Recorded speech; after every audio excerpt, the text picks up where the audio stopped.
week 4 of Math 140. So today I'm gonna go over section 2.6 and 2.7. Normally these two are the most kind of the most challenging sections before we get into chapter 3. So I'm gonna spend kind of like a little bit longer on these two sections only. And then we're gonna go through some examples that I think really helpful that I found in the book. And so 2.6 is implicit differentiation. So basically, this section shows how to take derivative of things that are not, cannot be explicitly written as an equation. So say you cannot write y clearly as a function of x. So x and y cannot be completely separate on each side of the equality. So this is the way that how we're going to take derivative of them. Usually we're going to have y equal to fx, and then you take derivative of y by taking derivative of the right side. But now we have to take derivative of x and y simultaneously so that we can find y prime. And so the application, again, it helps us to find the slope of the tangent line of a curve that are not functions. So kind of like when you're given, say, gx plus fy plus h of x and y is equal to something else. And so how are we going to take derivative of this part? That's what we're going to learn in this section. And so the step is that we're going to consider x as the independent variable and y as a function of x. So when you take, say, you have gx plus fy plus hxy. And so you're going to have dx over dx. So when you take derivative of this part, so take derivative of the entire function, what we have is of the entire equations, then we have, say, maybe g prime x, dx over dx, this thing is going to be 1, plus f prime y times dy dx. This is y prime. And then you have h prime x and y, and then we have to multiply something else before we get to the other side of the equality. And this will be much clearer when I show it in the example problems. And so the important thing here is that dy over dx is not cancelled out. And note that this is not just apply here. When you have a function of x and y, say you have x times y, and you want to take derivative of this, you have dx over dx. So this is with respect to x. Multiply y plus x times dy dx. Then you have this thing is 1, so you y plus x y prime. So this is how it goes. Take derivative of both sides with respect to x, that's step 2, and then equate the two sides to find what is y prime. Of course, your final answer of y prime now will have y into it. Say you have y prime equal to, say, x over y. Or for this case, you have y prime is negative y over x. It works both ways, but the point is that your final answer is going to have x and y for y prime. So the first example is to use implicit differentiation to find an equation of the tangent line. So again, we always start off with the general equation of a tangent line, which is y equal to y prime at x0, which is the special point. So x0 is pi, so x0, y0 is pi and pi. X minus x0 plus y0. And so we have y0, we have x0. The only thing that we're missing is y prime x0. So how to find the slope there? We have sine x plus y is 2x minus 2y. And so here we have, just give me a second on this. Okay, so now we have taking the x as an independent variable and y as the function of x. Now take derivative with respect to x of both sides.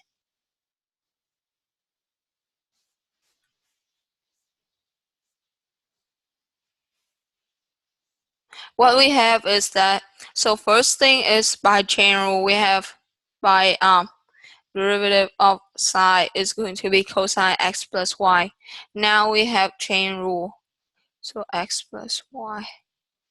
And now for this one, you have derivative of d with respect to x of 2x is 2, and with respect to y is 2y prime. And so this part is just going to be 1 plus y prime.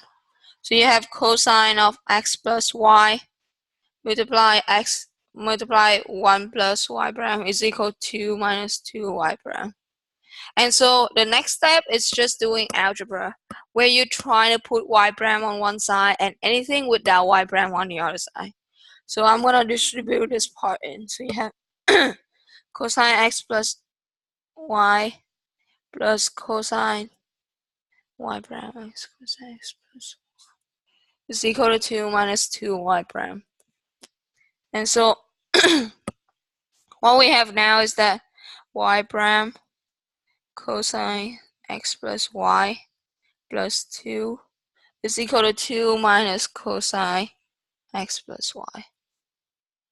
Or we have y prime, the final formula is 2 minus cosine x plus y. 2 plus cosine x plus y. So that is my answer, but now we need to plug in pi to find what is. So we have both x0 and y0 in this part. So you have y prime at pi and pi at that point. So the derivative at that point of the graph is 2 minus cosine 2 pi over 2 plus cosine 2 pi. Cosine 2 pi is 1. And so what we have here is that we have is 1/3. And so the tangent line now is going to be y equal to 1/3 x minus pi plus pi, or is 1/3 x plus 2/3 pi. And so this is my final answer for these questions. And so the step is just first looking for what you're finding for, use implicit differentiation to find the general formula of y prime, and then plug in to find what is y prime at x0. Note that because it's implicit differentiation, your final formula for y prime will have both x and y in it. And this generally is the case for an implicit differentiation. And so when you plug in, you have to plug in both coordinates of that point. So you have to plug in both x0 and y0. So pi and pi in the formula that you just found. And then when you find the slope, all you have to do is just put it in to the general formula of the tangent line, and then you found what you need to be. And so is there any questions for this part?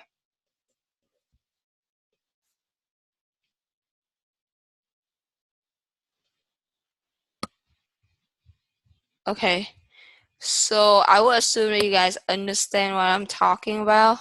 And so I'm going to move on to the next example. And so it's example 2. So it is question 27 in the book, where you have one curve what we call a Skernhausen cubic equation, and it's written as y squared equal to x third plus 3x squared. Clearly, this one cannot be immediately separated into a function of y equal f of x, because then when you take the next step you're going to do here is you're going to take the square root, and so it's going to give you two equations: y equal to the square root of the right side, or y equal to the negative of the square root. And so But I think this is like a weird equation, but eventually all we need to find is an equation of a tangent line. And so we're just going to do exactly what we did in the previous example. And so I'm going to quickly go through this one. And so we have, again, the general formula of a tangent line is x minus x0 plus y0. And so we have y squared is equal to x third plus 3x squared. Now we take derivative of both sides with respect to x. You have x third plus 3x squared. And so you have 2y times y prime is equal to 3x squared plus 6x. So you have y prime is 3x squared plus 6x over 2y. Now you plug in this part, you have y prime at 1 minus 2 is going to be 3 plus 6 divided by negative 4. So you have negative 9 over 4. So the tangent line is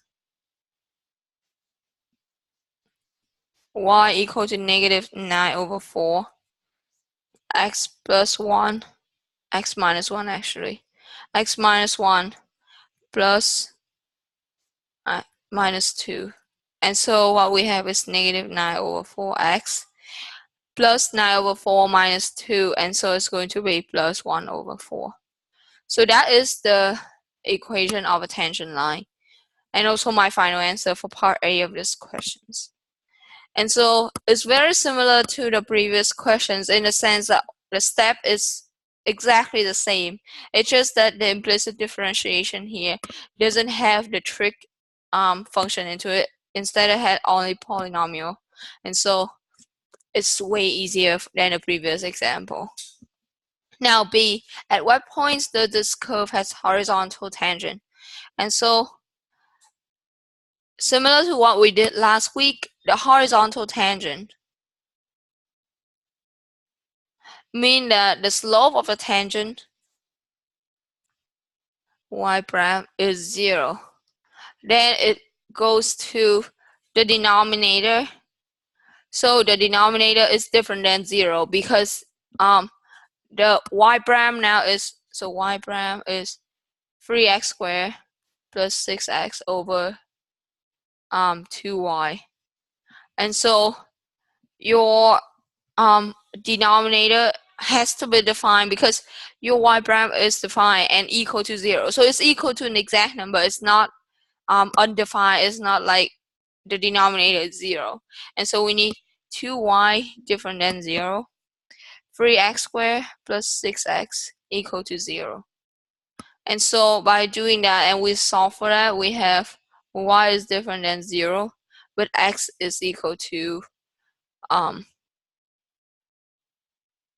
actually, if we do it this way, it's easy. X times x plus 2 is equal to 0. And if we solve for that, we have x equals 0 or y or x equal to negative 2. But we have to make sure that this x will give y different than 0. And so initially we're given y prime is equal to x cubed plus 3x squared.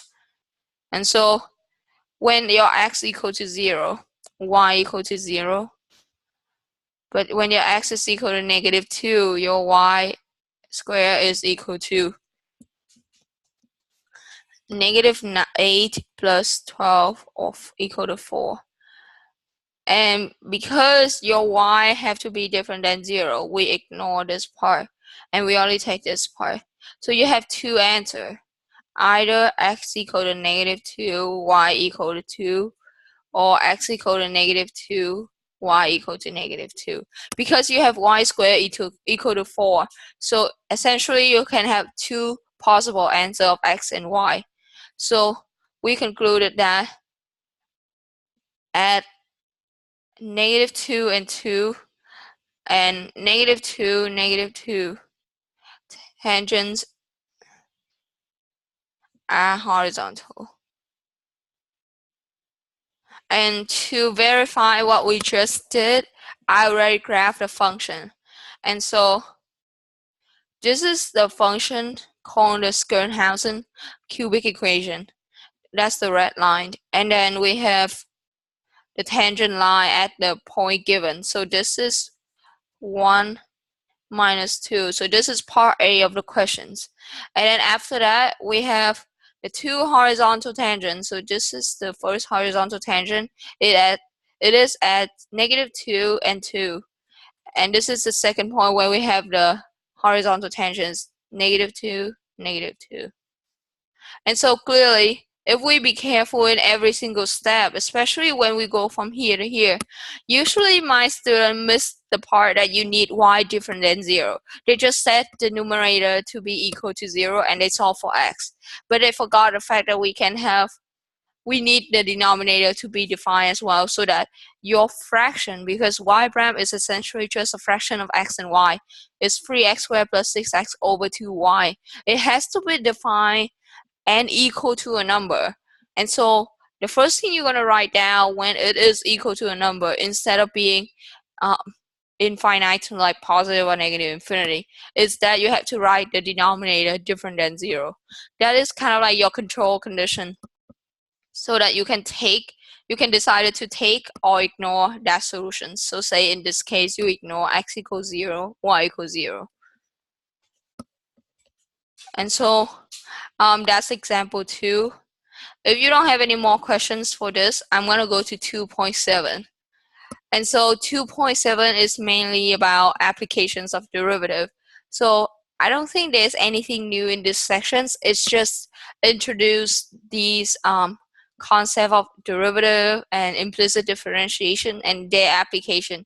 So how to apply what we learned so far in other natural sciences, say physical sciences, say even in biology and economics, where we have to learn about like the growth of populations and or you know how the marginal profit can be found from the profit function, or how do we find the unit price from the supply and demand function, something like that.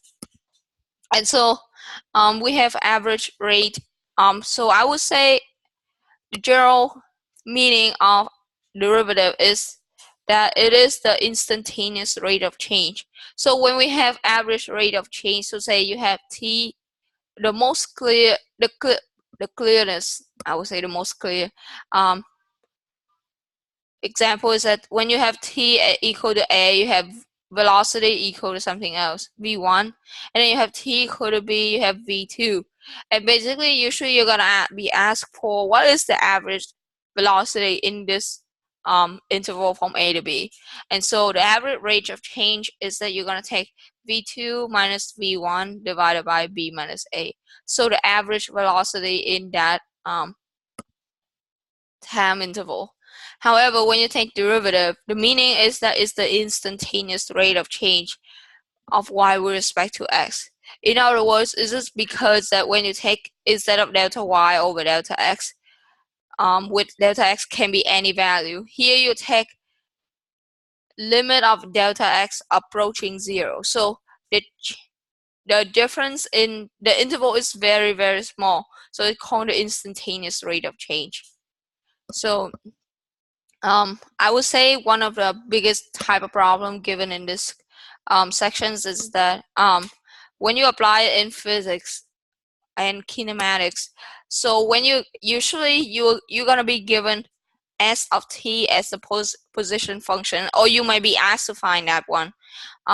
So the relationship between velocity, position, and acceleration is that delta s over delta t is the average velocity, and ds over dt, or you have the derivative of s with respect to t, is the instantaneous velocity. And if you continue to take derivative one more time of vt, so s double prime t, so second derivative of our position function, then you have acceleration with respect to time. Well, I mean, in physics, I think in physics 211 and 212 at Penn State, they mainly teaches acceleration cases where acceleration is a constant. But in reality, especially when you're like driving, the acceleration is a function of time where you adjust it depending on the outside environment, say the car in front of you, the road, and something like that. And so it's more realistic when you try to solve it as a function of math here. Try to solve derivative as a function of time instead of just assuming it as a constant in physics, so that it's kind of like simplify the problem, but it doesn't really have much physical meaning. So that's 2.7, like the main materials. So now I'm going to go through the example. And so example 3 is it's actually question 1 of section 2.7. I think I only have one example in this part, but it's a very long one, and I think it's really, really helpful because it captures all of the quantities that we're discussing here and all of the cases. So a particle moves according to a law of motion, and now you're given the position function with t bigger than 0 because time cannot be negative. Then you have find the velocity at time t. So as I just said, the relationship between velocity and position in the previous slide is that velocity is the first derivative of position function, and all we need to do now is just take derivative with respect to t of ft. And so all we have now is take derivative of this part. And so it's 3t squared minus 18t plus 24. Now, B, what is the velocity after 1 second? And so basically it's asking us to find the instantaneous V at t equal to 1. And so at t equal to not exactly 1, but it's like 1.0001. So right after the first second, what is the velocity there? And so what you need to do is just like plug in v1 is going to be 3 minus 18 plus 24. And so 27 minus 18, so it's 9 feet per second. Knowing that here the position is given in feet and t is measured in seconds, so that's what we have. Excuse me. And so that's A and B. Now we go to C. When is the particle at rest? So C mean that when the velocity is 0 or the speed is 0. So particle at rest.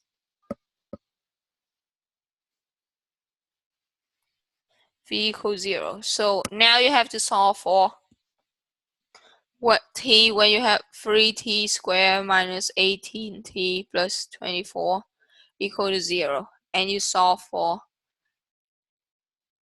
t. So I will simplify 3 on both sides. So you have t squared minus 60 plus 8 equal to 0. And so I can put it as complete the square here, t squared plus 9 equal to 1. And so we have t minus 3 squared equal to 1. And because your t is bigger than equal to 0, so you have t minus 3 is equal to 1. T minus 3 equal to negative 1. So you can have both cases. You have t bigger than or equal to 0, t equal to 4, or t equal to 2. Now it is weird in the sense that we found 2 points where you have velocity is equal to 0. And so we will continue with part D, where it's asking the particle moving in the positive direction. And so it basically asks us where you have Vt positive, because when Vt is negative, it means that the particle is moving against the defined positive direction. We don't know what is a positive direction here, but if it is going to the positive direction, your velocity is going to be positive because it means that it aligns with the chosen direction. But if it is negative, it means that you're going against the direction. So basically what we're trying to solve for is when you have vt is bigger than 0. And to do this, I will have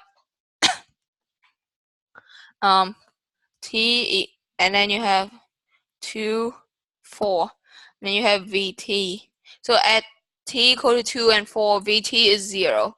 Now we're just gonna plug in, and your t have to be bigger than 0, and so you don't care about anything smaller than 0.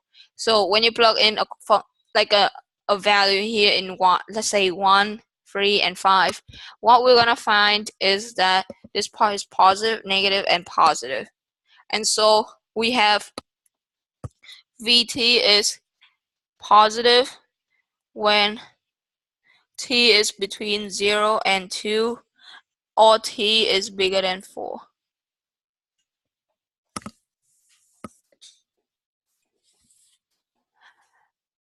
So it means that at some point I would say assume that this is the positive direction.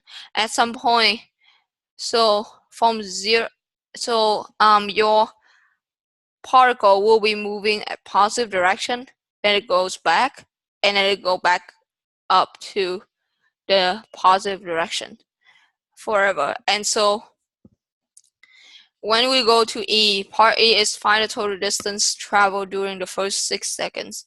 We know the fact that if we just use the initial point minus the terminal point minus the initial point, the distance we found is just going to be this part, and it doesn't account for all the distance that the particle travel, because the particle go up and then it go back a little bit and then it goes back up.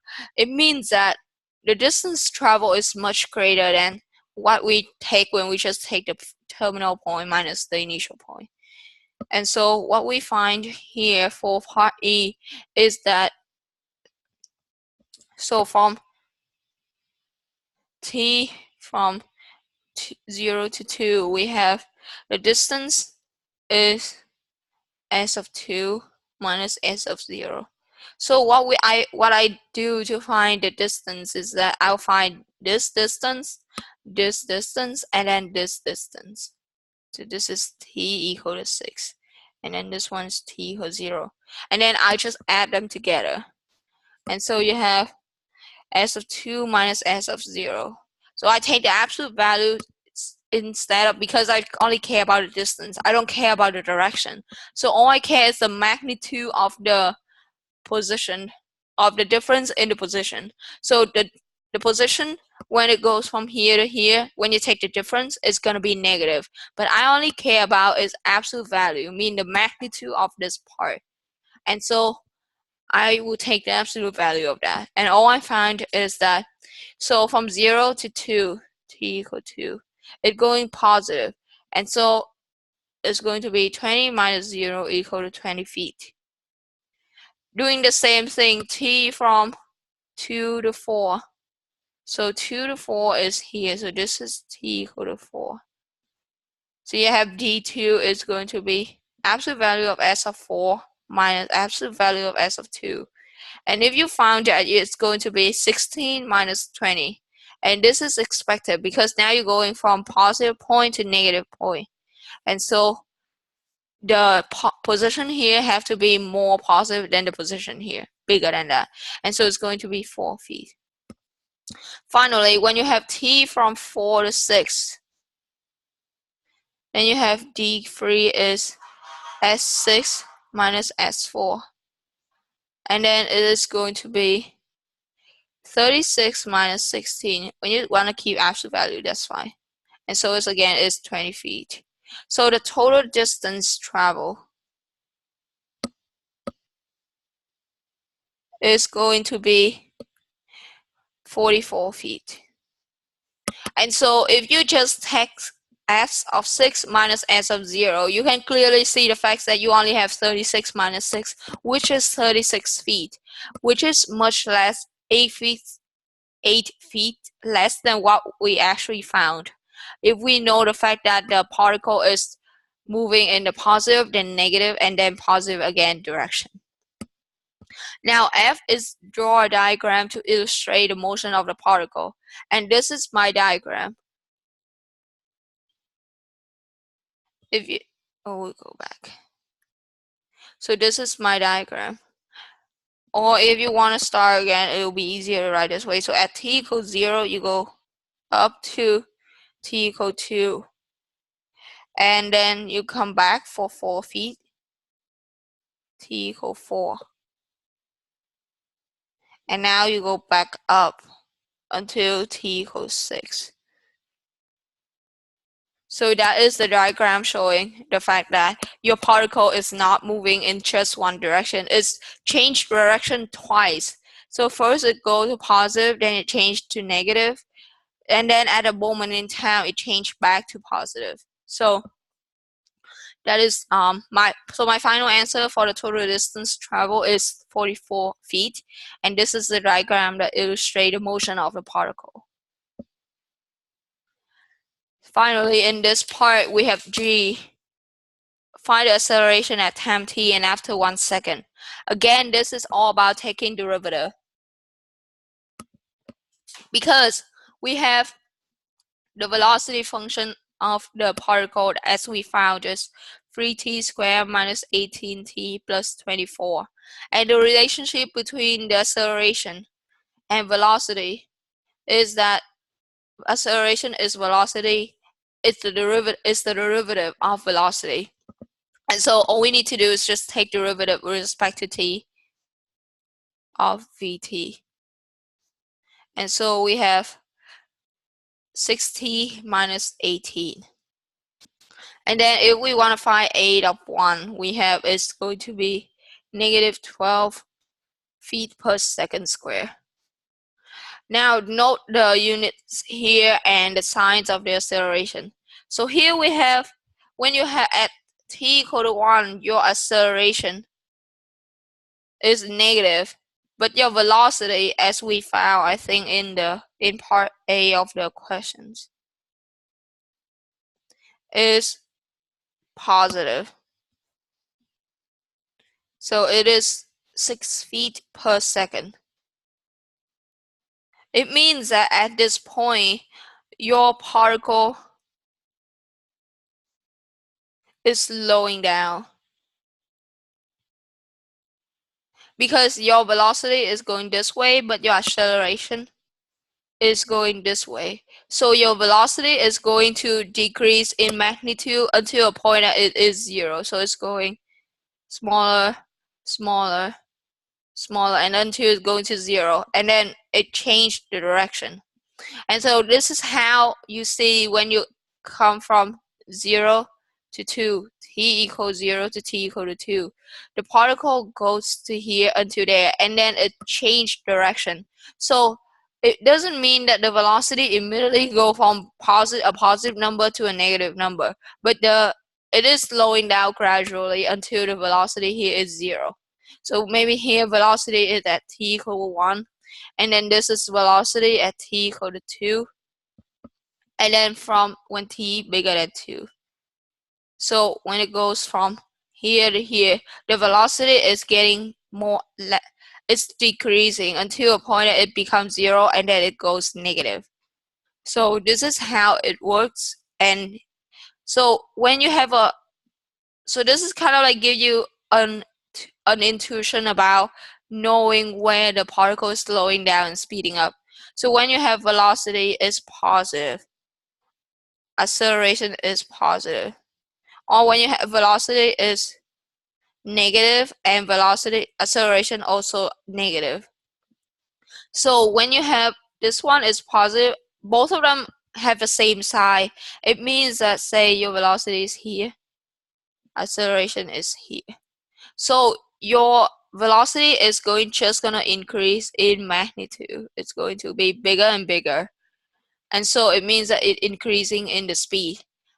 Same thing when you have velocity here and acceleration going this way. So your velocity is just gonna increase like this.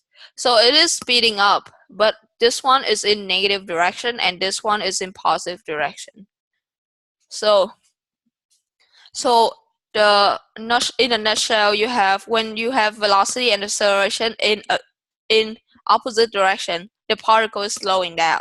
But when they're in the same direction, it is speeding up. It just the direction of motion is either positive or negative, but the speed generally is increasing.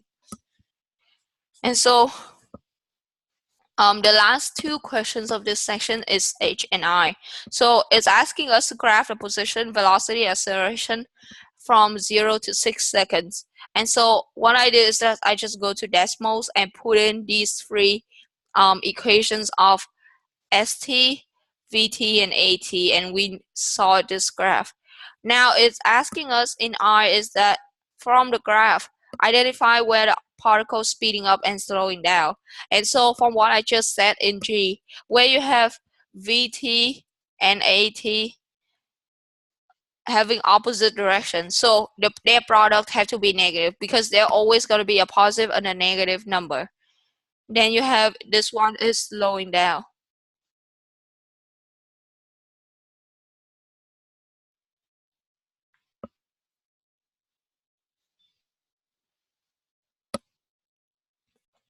And when you have VT is times AT is positive. This one is speeding up.